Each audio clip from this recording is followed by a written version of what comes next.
Veggies and Other Things. I'm here with Ellen Spear, the new president and CEO of the Heritage Gardens and Museums, and we're here to talk about this incredible place and all the museums and the work they're doing in the gardens. Welcome. Thank you so much for coming. You're here at a beautiful time. Yes. This is a spectacular time. I had a chance to walk around and see a lot of the rhododendrons before we started, and they are spectacular. We're known, as you know, for the Dexter hybrids that are here. There are about 150 different varieties of Dexter rhododendrons. And at this time of year, they're all in full bloom, which is wonderful. But the thing that I love most about heritage museums and gardens is there's always something in bloom. Our fringe tree and our golden chain trees are far behind. Our lilies are getting ready to explode. There are perennials after that. So there's always something beautiful to see here. Correct. When I came through, I noticed at this particular time, the alliums are blooming. Yes, they are. And right behind the alliums, the lilies are like this high. So you know in about 3 weeks, those are going to be spectacular. Yes. And of course, there's always your hostas and the daylily gardens, of which course. I absolutely love. They're beautiful. But we're here today to talk more about what you're doing with the garden, and especially some of the exhibits like this wonderful Norman Rockwell exhibit.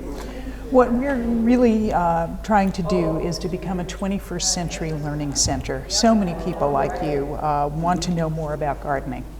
And we want to be able to help people learn, whether it's to come for one day and learn how to put something in a pot because they've never done that before, all the way to very technical bonsai workshops, which we will be having, plant propagation. So there are things for all ages now, workshops for all ages, classes for all ages, depending on the time that you want to spend. You can spend many weeks learning, or you can spend just an hour walking through the garden and learning something new. It sounds like it's at all levels, too. It is, very much so. All levels. If they wanted to find out about these wonderful classes, obviously you can visit the Heritage Museum, but could you have a website also? We do. heritagemuseums.org has all the information that you would ever want to find. And we're also bringing new exhibitions. We think it's really wonderful for kids and families to explore and discover together. And since we celebrate American culture, what could be more American than Norman Rockwell? Not much. It is a magnificent. If there's no other reason to come here, this is a spectacular exhibit. Thank you. And it will be here for how long? It'll be here through September 3rd. What we're thrilled about is that this is the first time that there's been a major Norman Rockwell exhibition in eastern Massachusetts. So if you're in Boston and you've never seen a Norman Rockwell exhibit, this may be your only chance in the eastern half of Massachusetts. It's a very rich and full exhibit because it talks a little bit about Rockwell's use of photography. Rockwell was one of the few artists of his day, and remember that he painted from the advent of the automobile to the moon landing. So if you think about that span of time of American culture, what a life he had, yes. And all of the changes in American society that he chronicled. So he used photography, and he would take 100, 200 different pictures, and he would use those photographs, different pieces of those photographs, to be able to compose his final piece. And he was very much like a movie director. He was like the Cecil B. DeMille or the Dino De Laurentiis of his day. And he took those photographs very seriously, and he would pose them. He would not actually take the photograph himself. He would have photographers that he worked with, but he would choose the model, he would choose the wardrobe, and he'd work with his model to get just the right expression. And then he'd take those photographs and then compose those into the final painting. There's some of these paintings I had actually seen at the museum, and seeing them here with the photographs next to them made me really get a lot more out of the picture. It's a very instructive exhibit, and I like that term that you use, that you want this to be an instructive museum, because this, though it is an art museum, is also teaching. Absolutely, which is but it's fun, you know, face it. I like to think of Heritage, I'm here just 14 months, and I think of Heritage as the museum of summer. And in the summertime, you want something that's culturally meaningful, but very accessible. And I can't help but smile when I look at every one of these Norman Rockwell paintings. There's an essential truth in each one of these that is so magnificent. For instance, The Runaway is a very famous painting of a little boy and a policeman, and he's got his little bundle, and it's clear he's running away from home, but the policeman and the soda jerk are kind of talking him out of it. And it is just a charming moment that everybody can relate to, and there's so many of those in this exhibit because he finds that thing that's essential in all of us, no matter what our backgrounds are. And to me, that's a great way to spend a summer, is to think about those images and family. My favorite was the one with the family in the bus going to the beach and then the bus coming back from the beach, and how everybody changed except the grandma, who stayed exactly the same. Except, which is funny, you'd appreciate this as a plant person, it's a painting called Coming and Going. Yeah. She's got a rose bush on her lap on the way Correct. home. So she went got her souvenir and was taking that home. She went home with her rosebud. But it is, you have to go slowly through the exhibit and you can get so much out of it. It's really a wonderful museum. And you leave smiling. You definitely leave smiling. When I was here first time, I was with people that said, let's go back around again. Oh, isn't that nice? You know, which was nice. There's a new feature here too that we're very proud of, which is a family discovery room that's adjacent to the gallery, because sometimes people think, oh, it's an art exhibit, kids can't come in. Well, we welcome kids and families because summer's a great family time. And in the kids discovery room, kids get to really understand a little bit about how these paintings work. We have a big magnetic board that uses that runaway picture, and the characters are magnetic pieces. But we have characters that aren't in the original painting, so you can change around the figures in the painting and change the story and the meaning in it. Your own little story. Sure. Yeah. There's a place to dress up, and you could be a Rockwell model and have your parents take your photograph. There's a big car, because another part of this exhibit is down in our car barn, I might mention, we took paintings and we looked for the cars that are in the paintings. So we have the cars on exhibit. So you'll look at the painting and then you'll see the actual car in the car barn. Which is a wonderful thing. It connects. It connects. So the way after they do this on their way out, they can stop in the car barn and look for the cars, which is again instructive, which is wonderful. So in our kids' discovery room, there's a half-size, I guess, car cutout that kids can get dressed up and they can make their own Rockwell painting and take their picture in that car as well. That makes me want to stop and do it. That sounds like a lot. It's a lot of fun. Right. It's a lot of fun. I wanted to talk a little bit more, being more of a horticultural person. Sure. Though I totally enjoyed this. The new teaching things that are coming up. Are they set classes, or do you have to just come to one? Can you just come to one class, or is there a number of them that you can come to? Or? We make it as easy as possible. There are morning walks and walks at different times of day in the garden that you can come to, that you don't need to sign up. You can decide on the spot. It's like a guided walk? Yes. Oh, with someone? With fantastic. Les Lutz, who's our new director of horticulture. You learn a lot on those. You really do. Yeah. I learn something every time I walk with him. We call him our plant whisperer. He seems to do something with the plants that just makes them grow terrifically here. I bet he likes that name. Not at first, yes. But I think he's warming up to it. But it is, being a sandwich restaurant, I overhear a lot, and I cannot emphasize enough. People think of this as a place to come in May, because that's when the rhododendrons are out. But it changes weekly. And if you come in May and you love it, you should come back in July, because it's the same place but very different. So many. We have to get you on staff. Yes, You're wonderful. So many different things are in bloom at that time. That's when the daylilies will be in bloom, and the trees are filled out totally. You get a different feel. There's another new program that I hope everybody will come for. We heard so much, I heard when I first got here, that people missed our concerts. So this summer we're presenting 9 concerts. Every Friday evening there'll be a concert. 6 of them are free and open to the public. You can bring a picnic, you can buy a bottle of wine here, sit on the lawn and enjoy them, and they're wonderful family concerts. So we want to bring that back and get people in the habit of a Friday evening when the family gets together. If you just have even if you just have a vacation house, you know how it is to get here on a Friday. What better way to just kind of leave it all behind and come in and start your weekend with a great concert. We're coordinating with the Cape Cod Symphony on some of these concerts, so we'll have a brass quintet, we'll have a string quartet, we'll have a swing band, so many, many different varieties of music. It'll be a lot of fun. It's a phenomenal venue. I have come here with little people when they come to visit and done the movies that you have over there. Concert would be delightful, Yeah. just restful and beautiful. It's a wonderful open area. Put your blankets and your chairs out. Oh, that Friday nights. Oh, Yeah. that's exciting. So I hope you'll be here.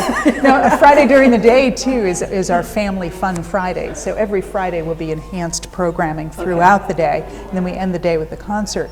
There's another evening thing that we're really excited about. We've heard from people, since it stays late in the summer, that why don't you stay open later than 5 o'clock, because people are getting in from the beach and maybe they want to do something else. So starting in July and August, every Wednesday evening will be open till 8 o'clock. So people will be able to come Wednesday evenings all the way till 8. I know some little people in my house who will want to be down at the Hidden Hollow at 8 o'clock on the way out. Yes, that would be phenomenal. That's a wonderful addition.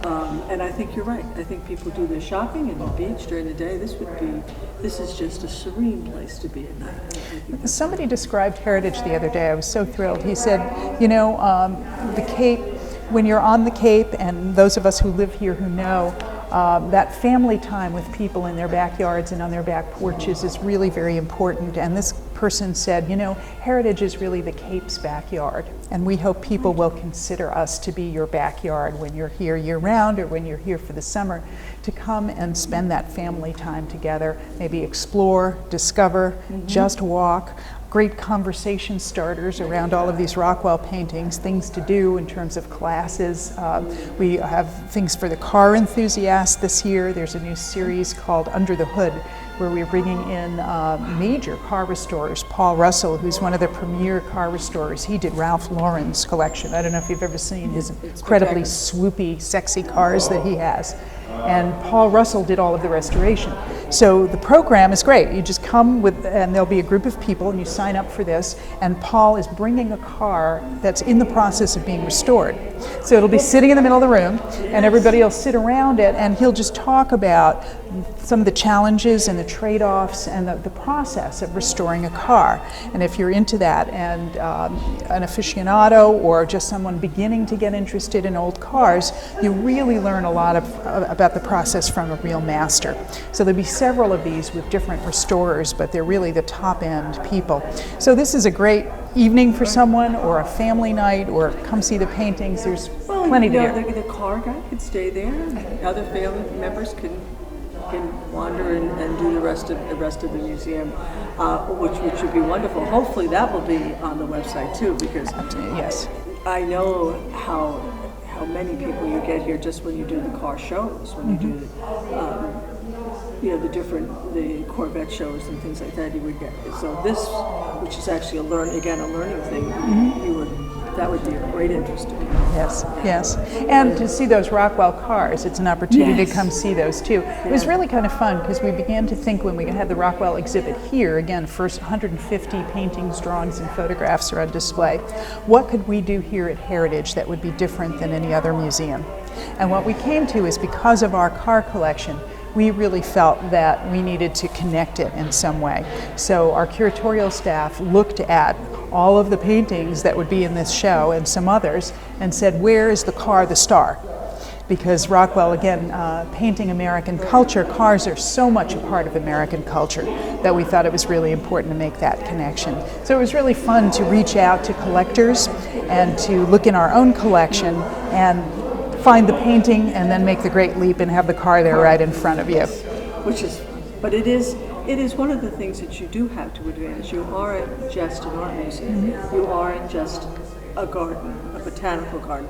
You aren't just a children's place with a wonderful carousel and a fabulous children's playground. You're all of them. Well, again, which is a great destination. We like to think about it as a learning center, that we really are a family learning center. Which you are. You get every age, and what I love too is that you put the children's things at the end of the museum, so children who may not really leave their home too often, that are in the house with the video games and the books and the schools, have to pass through all of nature and get some of nature on their way to the Hidden Hollow or the merry-go-round and back.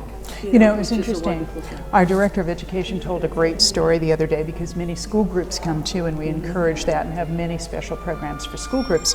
There was a group the other day, and our educator had a pine cone in her hand, and she was standing with the group, and she said, "Okay, kids, what's this?" They had no idea. It was a city group of kids who had never seen a pine cone before, and they had no idea. And as they began to walk toward our labyrinth, which has some trees, but it's not terrifically dense, they went, "Ooh, the forest."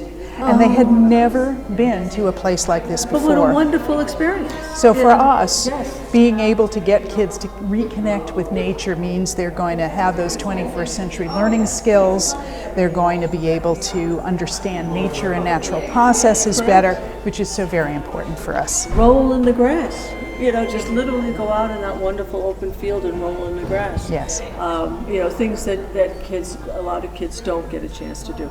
And they can here with abandon. There's no signs that say don't walk on grass. I love that. You know.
This is one of my favorites. Right. This is called Shuffleton's Barber Shop, and it's from the time when Rockwell moved from New Rochelle to Arlington, Vermont, and it depicts his barber shop, and there's a lot going on in this picture. Rockwell talked about wanting to render hands and faces very, very accurately. If he could get hands and faces, he could draw your eye where he wanted you to. And as you look at this painting, you see their hands and faces in great detail, and as you move further out from where he wants you to look, there's less and less detail. There's wonderful geometry going on in this picture. You can see all of the very strong verticals, and the thing that kind of keeps it from falling off the page is this strong horizontal. But you can even see a piece of broken glass here, and the cat draws your eye to this painting. There's a lot going on, a tremendous amount of detail. The way he uses light to draw your eye as well is really masterful. Sure. Okay. This is a wonderful painting called the Horseshoe Forging Contest. It's from the collection of the Berkshire Museum. It illustrates that Rockwell not only painted covers, but he also painted illustrations for stories on the inside of the magazine. And this was an illustration for a story on horseshoe forging. What's great about this is his use of models. And I might add, we're bringing Rockwell models in who are all grown up for several programs that are going on this summer, so people will be able to come and meet the Rockwell models. But Rockwell often used himself in the pictures. He called himself my cheapest model. And he was able, with his rubber face, to really get the essence of what he wanted. Can you find Rockwell in this painting? I know him pretty He's good. right I was there. going to say the man right there there. in the hat, In the hat, which right. is fun. But he also reused some models. He recycled them several times because, again, we talked about his use of photography. Here you can see the man waving the money. On the other side of the painting, you see the man with the cigarette in his mouth. Same guy without a mustache. Yeah. So he was able to use him. And the man in the bowler hat, you can see the same man, two different views. But again, the idea that he paints in great detail those faces and hands where he wants you to focus, and then as you get to the periphery of the painting, there's less detail. But he really focuses your eye here and on the two men that are going at it, Pamela and Tom. Well, this was a wonderful visit with Ellen Spear. We thank her very much for her time. This is an unbelievably wonderful day trip for anyone in the Massachusetts, Rhode Island, New Hampshire driving distance. Come and see what Heritage has to offer. Not just this great exhibit, but the total garden and museum as a whole. Thanks again for tuning in. Bye-bye.